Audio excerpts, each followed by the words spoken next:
이 시간 저희들에게 주신 하나님의 말씀은 히브리서 11장 24절부터 26절까지입니다. 믿음으로 모세는 장성하여 바로의 공주의 아들이라 칭함받기를 거절하고 도리어 하나님의 백성과 함께 고난받기를 잠시 죄악의 낙을 누리는 것보다 더 좋아하고 그리스도를 위하여 받는 수모를 애굽의 모든 보화보다 더 큰 재물로 여겼으니 이는 상 주심을 바라봄이라. 아멘. 늘 찬송받기에 합당하신 주님은 우리들의 찬송을 기다리시고 또 그 찬송 속에서 주님의 영광을 드러내시려고 하는데 우리가 부족하고 늘 나의 삶에 분주했습니다. 오늘 예배드리는 이 시간만큼은 온전히 주님께 찬송 드리고 영광 돌리는 축복된 시간 되기를 원합니다. 우리 옆에 오신 분 서로 축복하면서 인사 나누시겠습니다. 상 주시는 분은 주님뿐입니다. 한마디 더 추가해서 주님만 바라봅시다. 아멘. 요즘 현대인의 삶은 분주한 삶이라고 이렇게 규정할 수가 있습니다. 다 바쁩니다. 왜 바쁜지, 무엇에 바쁜지는 각자마다 사정이 다르겠지만 그 드러나는 표현을 보면 다 바쁩니다. 분주합니다. 그래서 우리 제주에 있는 지하철이 없지만 한국 지하철 보면 다 뛰어다닌다고 외국인들은 평가해요. 뛰어다니는 지하철. 그런데 이렇게 분주한 중에 그 마음속 깊이에는 무엇이 있냐? 평안함이 있는 것보다도 불안함이 많이 있습니다. 빨리 가야 되고 먼저 가야 되고 또 더 많이 해야만 마음의 평안함이 있다고 느끼는데 실제 삶을 보면 그렇지를 않습니다. 각자마다 자기 마음속에는 불안감, 이런 두려움을 해결하기 위한 방법들을 찾습니다.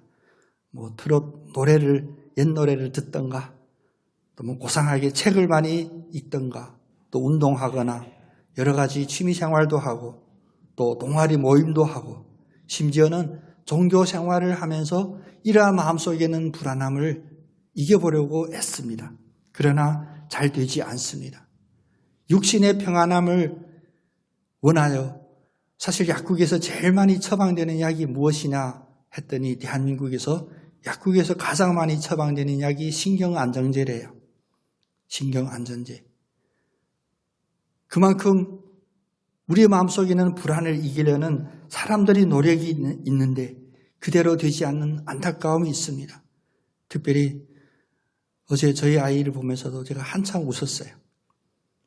저희 아이가 재난 문자 보고 오늘 500명 확진자 나왔대. 근데 그 표정에서 제가 무엇을 읽었냐면 얘 그 눈빛에 두려움이 있더라고요.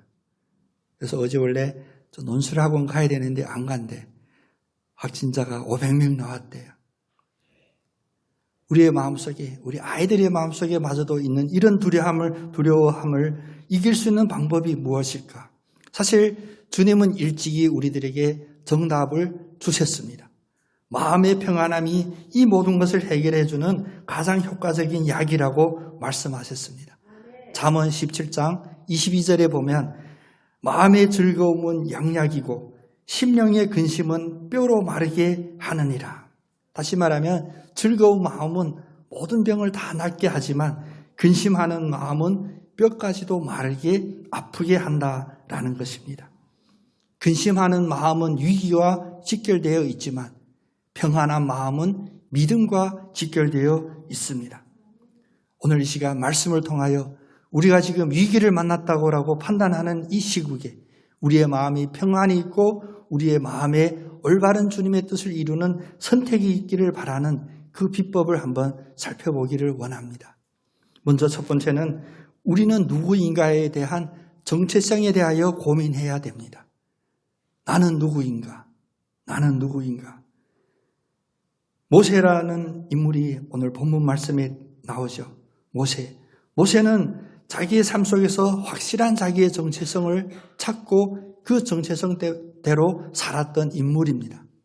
모세는 태어나자마자 그 어려운 환경 속에서 어머니의 품이 아닌 바로의 공주의 아들로 입양이 돼요.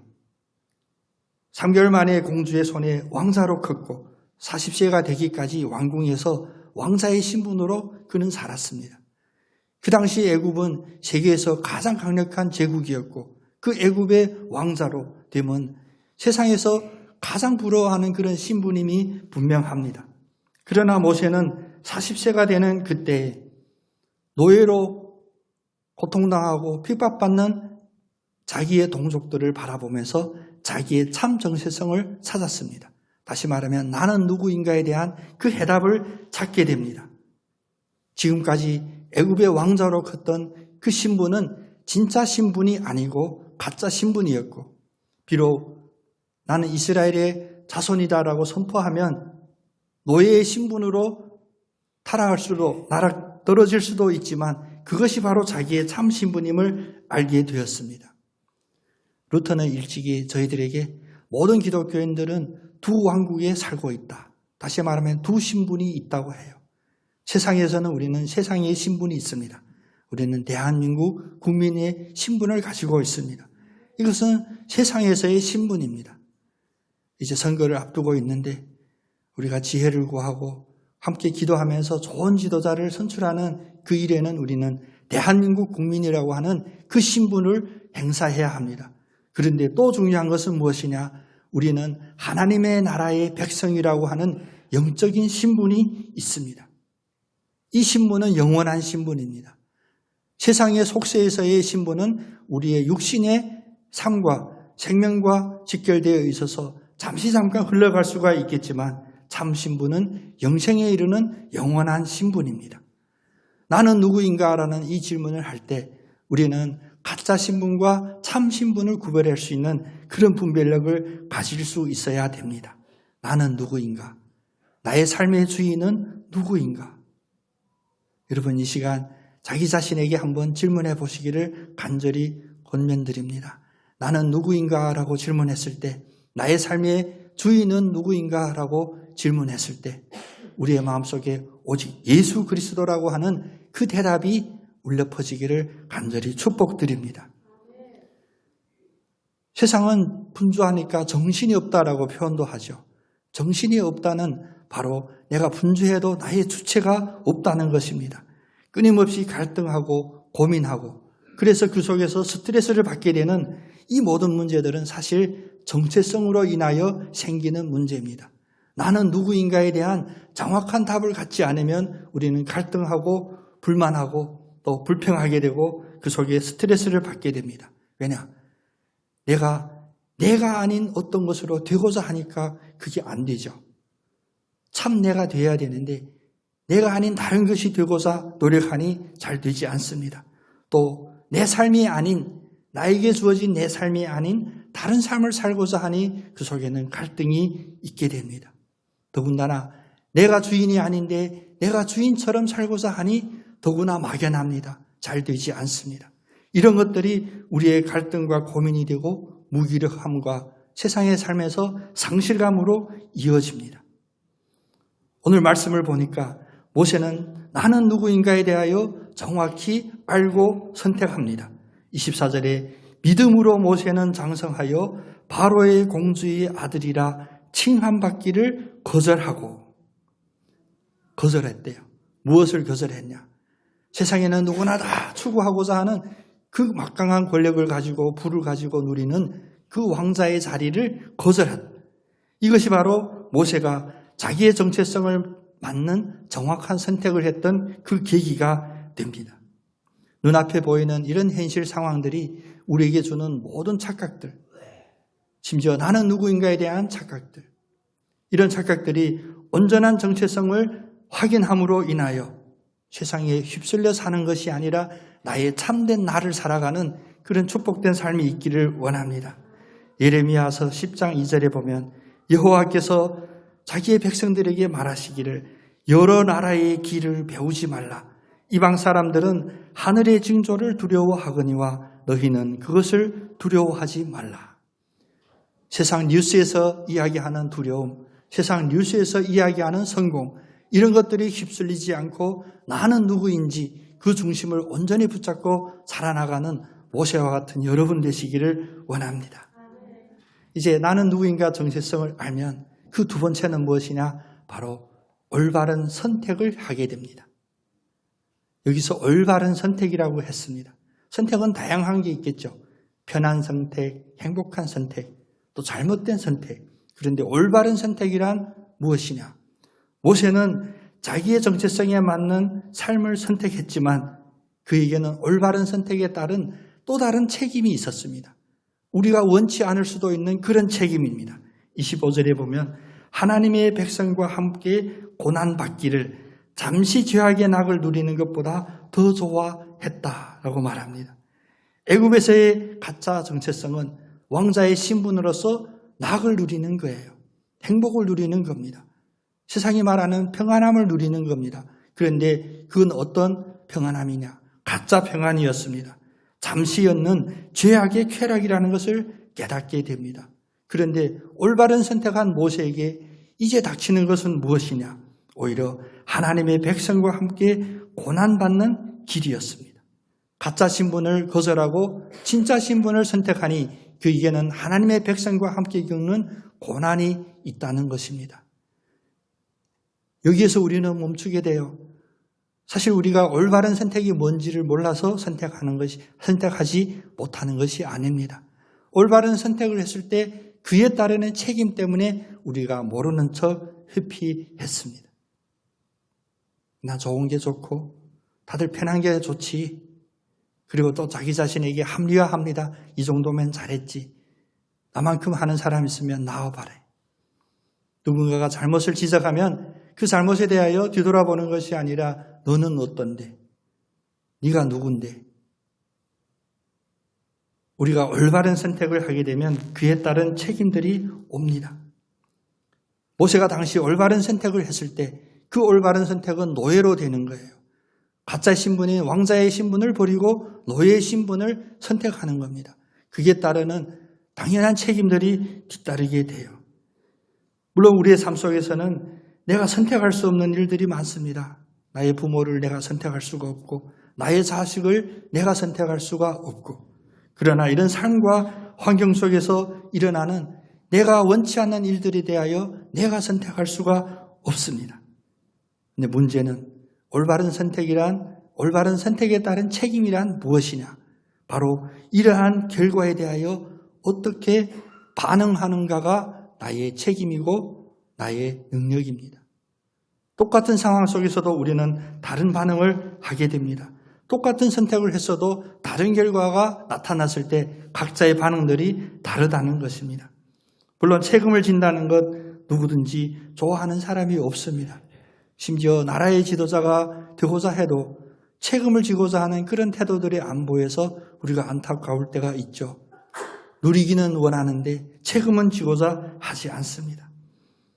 우리 주변에 많은 사건 사고들이 일어나고 사회의 부조리가 있고 심지어 사회의 부조리를 필요악이라고 하는 말장난에 불과한 말도 안 되는 그런 것으로 포장하고 누구든지 책임을 지고자 하지 않습니다.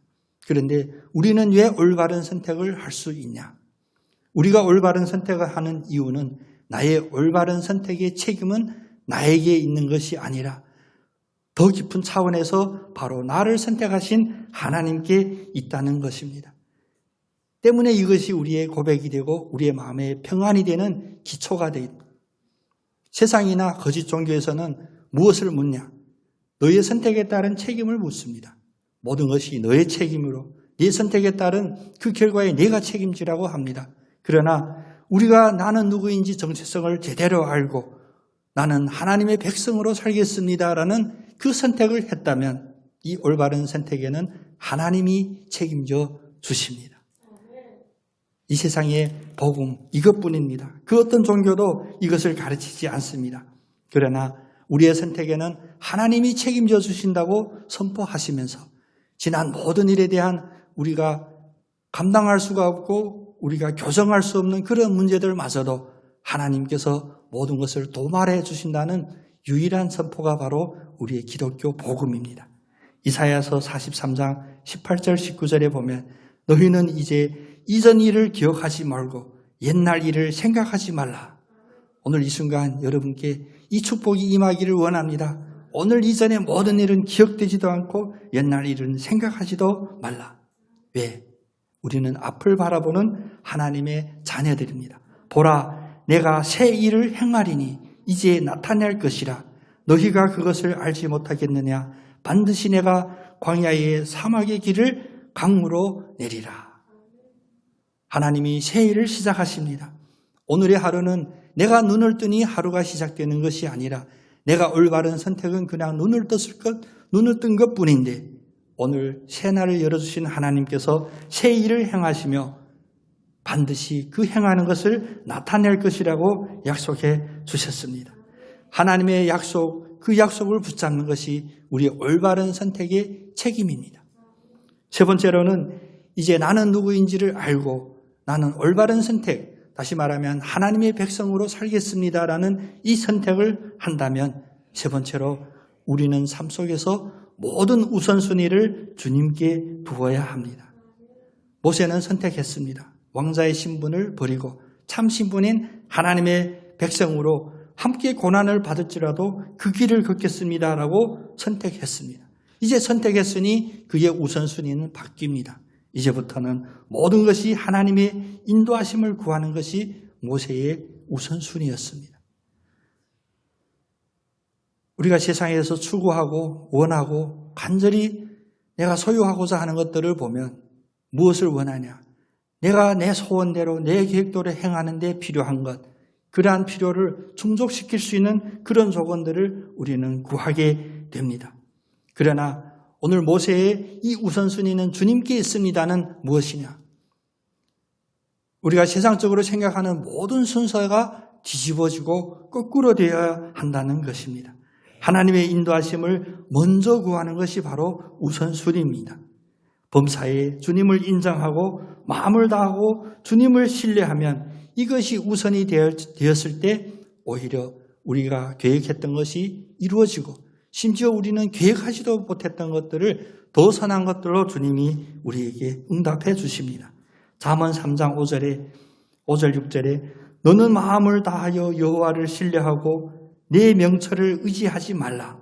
너는 범사에 그를 인정하라. 그리하면 내 길을 지도하시리라. 여러분, 우리가 생각하는 우선순위는 무엇입니까? 지금 이 순간 여러분의 생각이 나는 첫 번째 우선순위는 무엇입니까? 건강이십니까? 재물이십니까? 명예입니까? 권력입니까? 제가 건강하면 주님을 섬기겠습니다. 제가 대박나면 헌금을 많이 하겠습니다. 제가 능력을 받으면 그 누구보다도 주님의 큰 일을 이루어 드리겠습니다. 얼마나 착한 마음이에요. 저희 아이에게 이런 착한 마음이 있었으면 얼마나 좋겠을까. 그런데 이것은 인간의 생각입니다. 다시 말하면 이런 그렇듯해 보이는 고백들이 우선순위가 잘못되었다는 것입니다.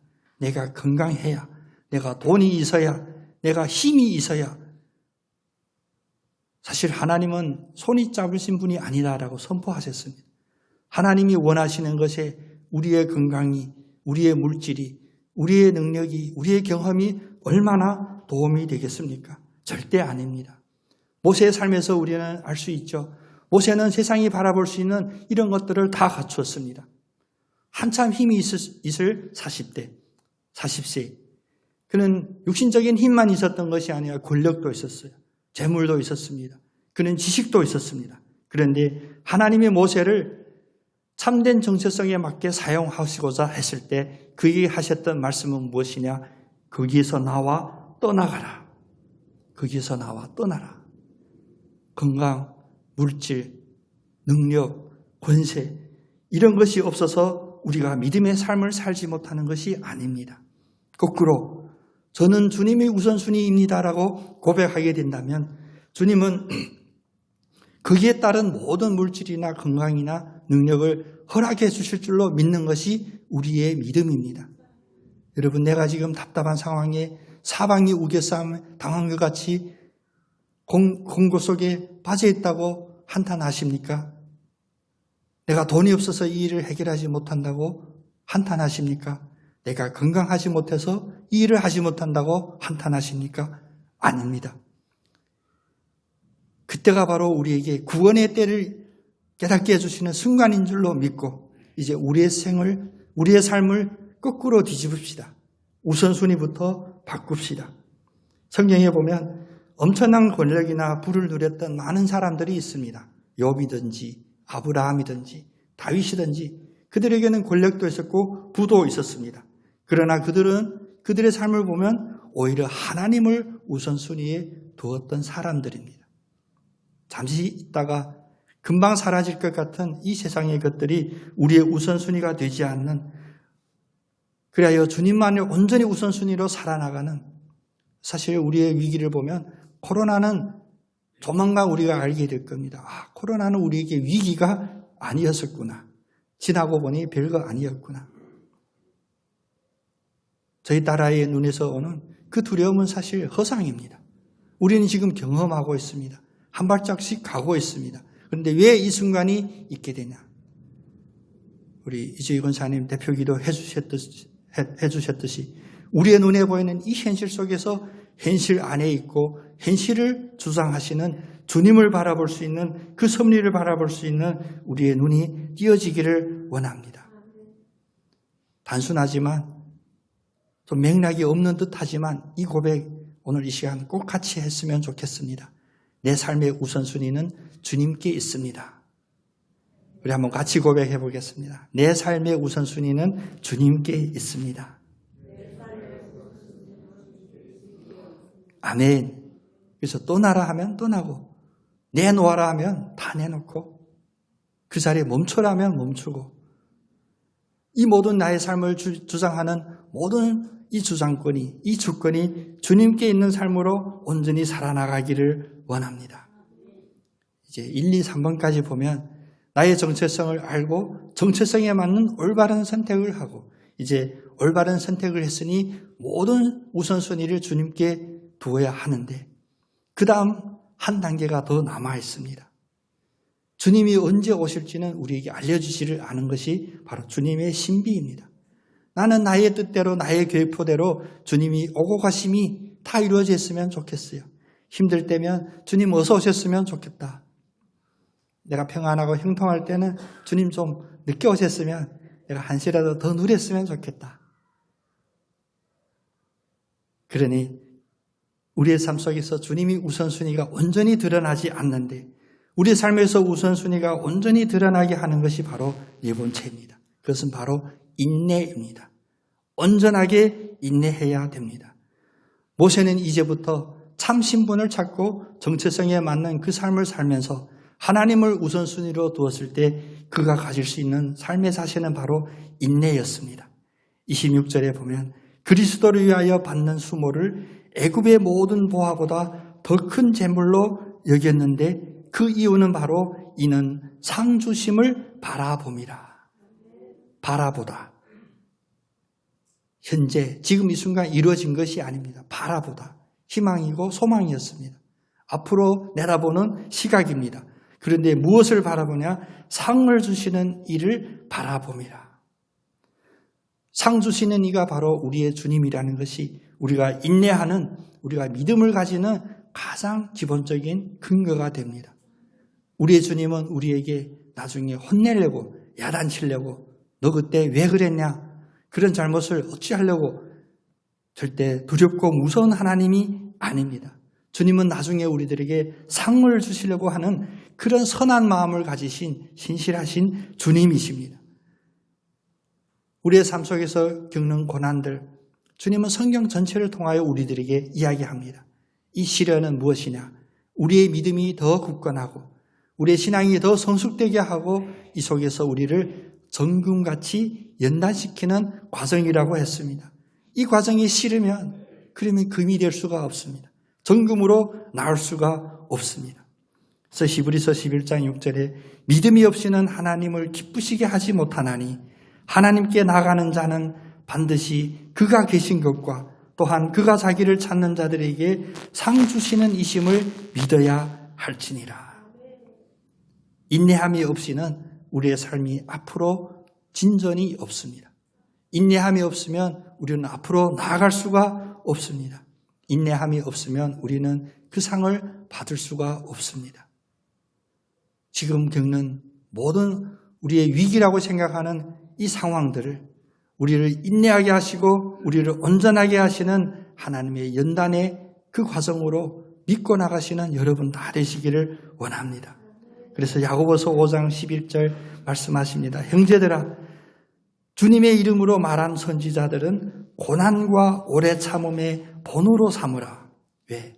보라, 인내하는 자를 우리가 복되다 하나니 너희가 욥의 인내를 들었고 주께서 주신 결말을 보았거니와 주는 가장 자비하시고 긍휼히 여기는 이시니라.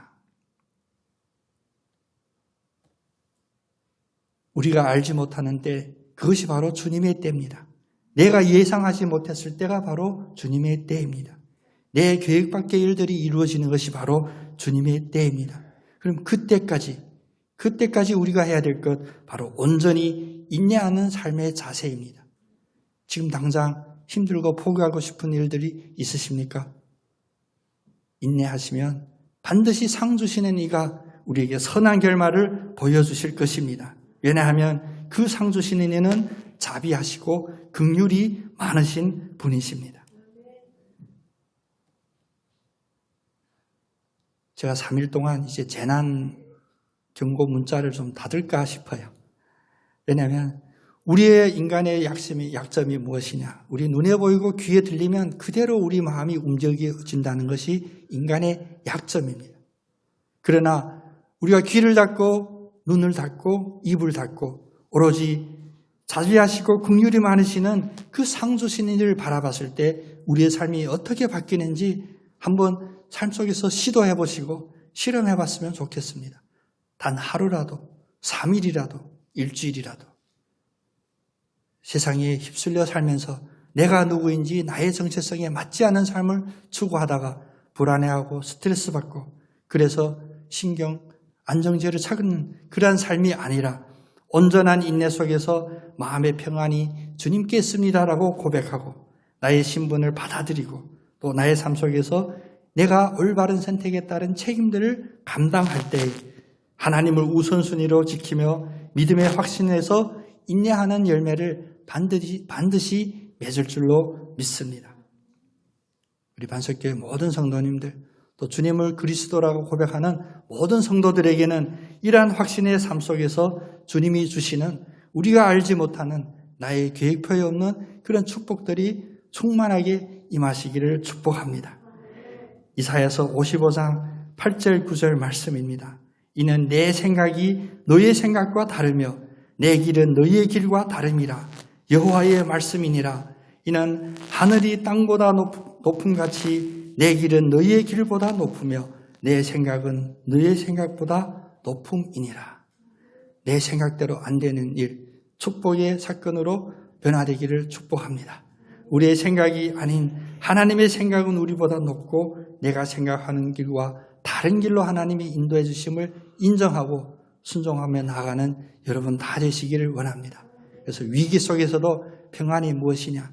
내 뜻대로 안 되지만 하나님의 뜻대로 이루어졌습니다라는 이 고백이 우리의 마음의 평안이 되고 우리의 마음의 평안이 양약이 되어서 우리의 모든 근심, 걱정, 두려움을 이기시는 주님의 은혜가 충만하시기를 축복합니다. 기도드리겠습니다.